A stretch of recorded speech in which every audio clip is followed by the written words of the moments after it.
Hello, Kit Crowne here, your mortgage consultant for life. Welcome to this week's Mortgage Moments video. I'll have a new short video on a mortgage or financial fitness topic every week. So please make sure to follow my YouTube channel or visit the Mortgage Moments section on my website, kitcrowne.com, for the latest video. When I was 10 and in the 5th grade, I earned my mother's ire, something that was truly hard to do, by neglecting some book reports that had been assigned to me in school. When I say some, I mean that I had something like 20 of them that were due, and my mother had had enough. She sat me down somewhere where I wouldn't have any distractions while she kept a watchful eye on me to make sure I didn't wander off or start coloring or, well, you know, all of the attention-grabbing, work-avoiding temptations that ensnare 10-year-old boys like flies in a Venus flytrap. It was, as I remember, an epic battle of wills. My mom's resoundingly defeated with a fierce reciting of my full name at wallpaper shredding volume. I desperately tried to convince her that I could do all of them using the pile of Hardy Boys mysteries that I'd recently consumed, thinking all the while that I could use a simple template for them and no one would be the wiser. "Nice try, Buster, but no cigar," my mother retorted, and with that, we moved along to real books like Around the World in 80 Days, 21 Balloons, and an endless parade of others from which my memory has permanently retreated.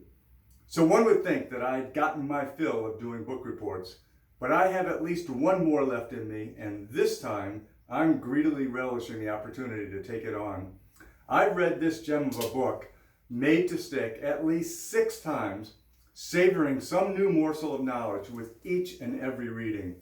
The authors, Chip and Dan Heath, are a pair of low-achieving brothers. One is a PhD teaching at Stanford, the other a PhD teaching at Duke, and they decided to write this incredibly approachable guide to communicating effectively so that our messages, in their parlance, are sticky. I happen to think that all the world's problems stem from an inability to communicate effectively. It's the same story everywhere, between and within nations, at our workplaces, or frankly in our own bedrooms. We fall so short of the mark every hour of every day. But the conundrum in this scenario is that we all think that we're doing a fabulous job expressing ourselves, and we find ourselves wondering why the heck they don't hear us. The Heath boys offer an example that illustrates perfectly how this happens, that I will, with your indulgence, demonstrate for you now. I'm going to tap out the rhythm of a universally recognized song while singing it in my head, and I want you to guess what the song is. Ready?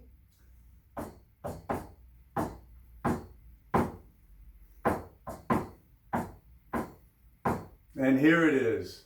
Oh, say, can you see by the dawn's early light? Well, I don't want to ruin this beautiful anthem for you forever. Here's the interesting thing about this.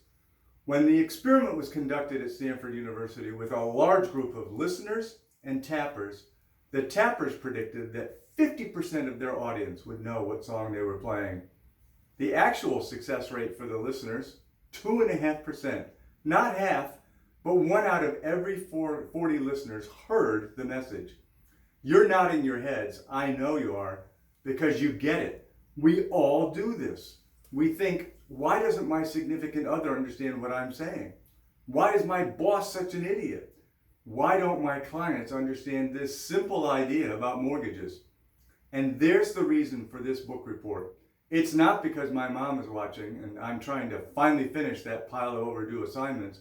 It's because every day I try to tap out this story about mortgages to my clients, and I think to myself, Kit, you're doing an amazing job communicating today. While my clients are sitting there thinking, I have no idea what Kit just said, but I'm going to nod my head so that he stops talking. I'm still learning. I am. And I will forever be a student supping at the table of knowledge prepared by these two amazing men, Chip and Dan Heath. Do yourself a favor, heck, do the world a favor, and read this book, Made to Stick. You may just find that people finally hear that tune you've been tapping for so long. Well, that's it for this week. Thanks for watching, and remember always that I'm here every day to help solve the problems that living life on life's terms sends your way. Keep my number close by so that you can reach me anytime you need my help, or anytime someone you care about needs someone who will care about them as much as I care about you. See you next week.